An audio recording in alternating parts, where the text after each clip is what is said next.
बिस्मिल्लाहिर्रहमानिर्रहीम।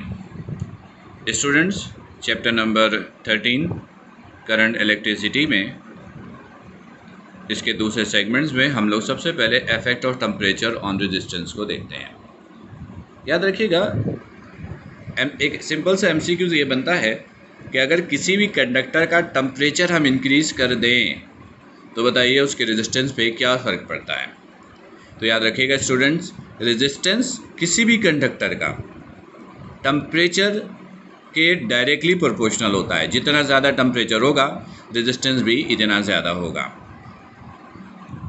याद रखिएगा, किसी भी कंडक्टर का जो रेजिस्टेंस चेंज होता है वो उस कंडक्टर के इनिशियल रेजिस्टेंस के डायरेक्टली प्रोपोर्शनल और इसी तरह चेंज इन टेम्परेचर के भी डायरेक्टली प्रोपोर्शनल होता है। स्टूडेंट्स, अगर आप किसी भी कंडक्टर का रेजिस्टेंस 0 डिग्री सेल्सियस पे निकालना चाहें तो याद रखिएगा उसके लिए फॉर्मूला आप ये यूज़ करोगे, और किसी भी कंडक्टर का रेजिस्टेंस डिफरेंट टेम्परेचर पे निकालना चाहें तो उसके लिए आप फॉर्मूला ये यूज़ करेंगे, RT is equal to R0 into 1 plus alpha delta T. इसी तरह रेजिस्टिविटी अगर निकालनी है डिफरेंट टेम्परेचर पे तो उसके लिए भी फॉर्मूला यही है। 0 डिग्री सेल्सियस पे निकालनी है तो उसके लिए फॉर्मूला आप ये इस्तेमाल कीजिएगा, RA/L के। स्टूडेंट्स, ये बड़ा इंपॉर्टेंट सेगमेंट्स हैं, सीरीज़ कॉम्बिनेशंस ऑफ रेजिस्टेंस। इसमें ये सारी इन्फॉर्मेशन याद रखिएगा। न्यूमेरिकल, लॉजिकल, कॉन्सेप्चुअल एमसीक्यूज़ बड़े बनते हैं इस पॉइंट से। इसमें याद रखिएगा कि अगर ये रेजिस्टेंस सीरीज़ में कनेक्टेड है तो रेजिस्टेंस डिफरेंट भी हो सकता है, सेम भी हो सकता है, दो एक जैसे हो सकते हैं, बाकी डिफर कर सकता है, कोई भी वैल्यू पॉसिबल है। दूसरी प्रॉपर्टीज़, सीरीज़ कॉम्बिनेशन में सर्किट का टोटल करंट सर्किट के किसी एक रेजिस्टेंस के करंट के बराबर होता है। सीरीज़ में करंट सब में सेम होगा, तीनों आपस में इक्वल है, और टोटल करंट इनमें से किसी एक के बराबर होगा।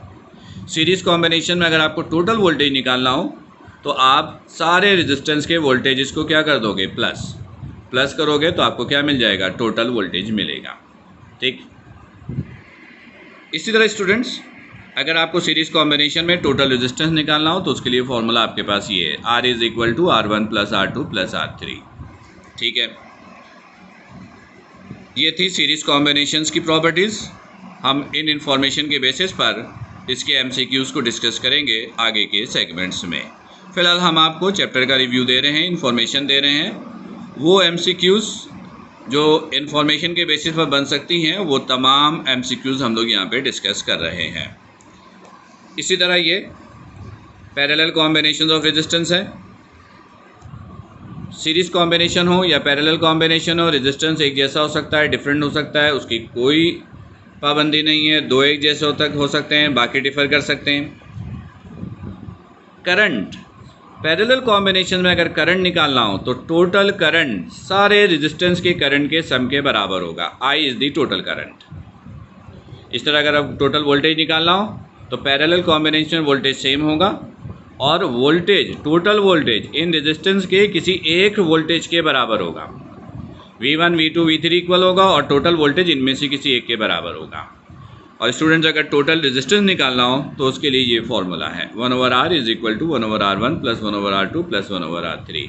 इसकी मदद से आप टोटल रेजिस्टेंस कैलकुलेट कर सकते हो। ठीक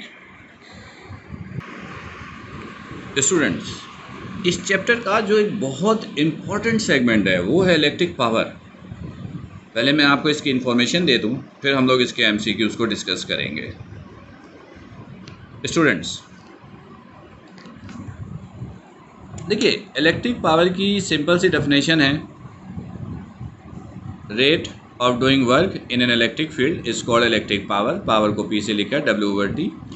ये पावर के कुछ फॉर्मूले दे रहा हूँ, 1, 2, 3, 4, 5, 6।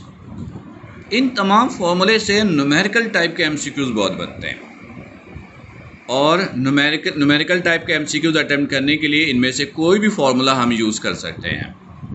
जैसे वर्क टाइम है, पावर चाहिए तो ये, पावर टाइम गिवन है, वर्क चाहिए तो फार्मूला यही। याद रखिएगा, इलेक्ट्रिक फील्ड में जब कोई चार्ज वर्क करता है तो वर्क QV के बराबर होता है। और याद रखिएगा, ये स्टेटमेंट्स जूल्स लॉ कहलाता है। ये स्टेटमेंट्स क्या कहलाता है? Joule's law.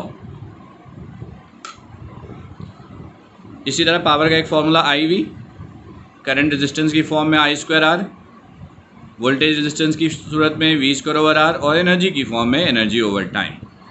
इसके एमसीक्यूज़ को अभी हम लोग आगे के सेगमेंट में डिस्कस करेंगे। ये इन्फॉर्मेशन याद रखिएगा। इलेक्ट्रिकल एनर्जी का कमर्शियल यूनिट होता है किलोवाट आवर, जिसे हम सिंगल यूनिट भी कहते हैं, और जूल में इसकी वैल्यू होती है 3.6 पावर 6 जूल के। पावर का यूनिट यूज़ करते हैं वॉट। ठीक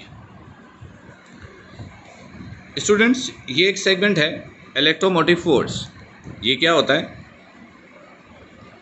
वो पोटेंशियल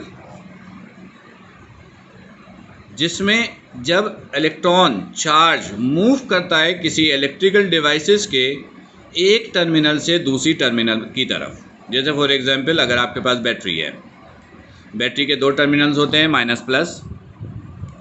जब चार्जेस फ्लो के दौरान बैटरी के एक टर्मिनल से दूसरे टर्मिनल तक मूव करता है, तो इस दौरान वो जो पोटेंशियल प्रोड्यूस करता है, उस पोटेंशियल को हम लोग कहते हैं ईएमएफ पोटेंशियल या ईएमएफ। स्टूडेंट्स, इस टॉपिक में ये जो रेजिस्टेंस है, इसे हम लोग तीन नाम देते हैं, या लोड रेजिस्टेंस, या एक्सटर्नल रेजिस्टेंस, या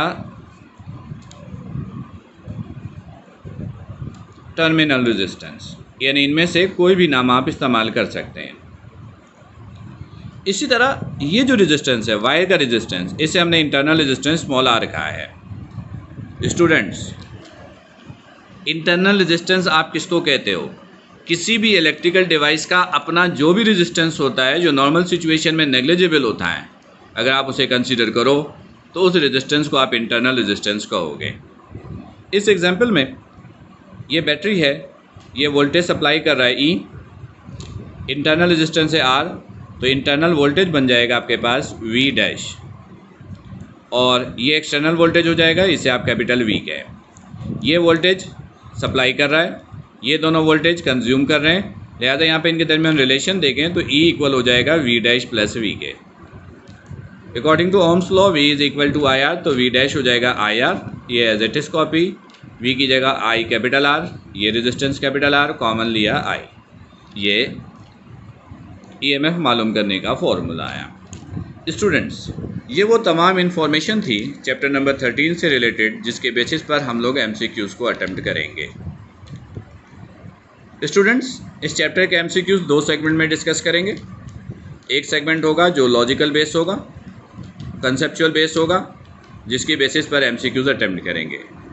लेकिन स्टूडेंट्स, इस चैप्टर के एमसीक्यूज़ को अटेम्प्ट करने के लिए ज़रूरी है कि आप सिलेबस की बुक से इन तमाम न्यूमेरिकल की प्रैक्टिस कीजिए जो थ्योरी क्लासेस में आपने पढ़ी हैं, अटेम्प्ट किया है। बिल्कुल ज़रूरी नहीं है कि ये प्रॉब्लम्स, ये न्यूमेरिकल्स डायरेक्टली एमसीक्यूज़ में आए, पर न्यूमेरिकल टाइप के जो एमसीक्यूज़ बनते हैं उसमें ये तमाम न्यूमेरिकल्स आपको एमसीक्यूज़ अटेम्प्ट करने में आपकी मदद करेगा। तो स्टूडेंट, ये था चैप्टर 13 का रिव्यू। इंशाल्लाह अगले सेगमेंट में हम लोग इसके एमसीक्यूज़ को डिस्कस करेंगे।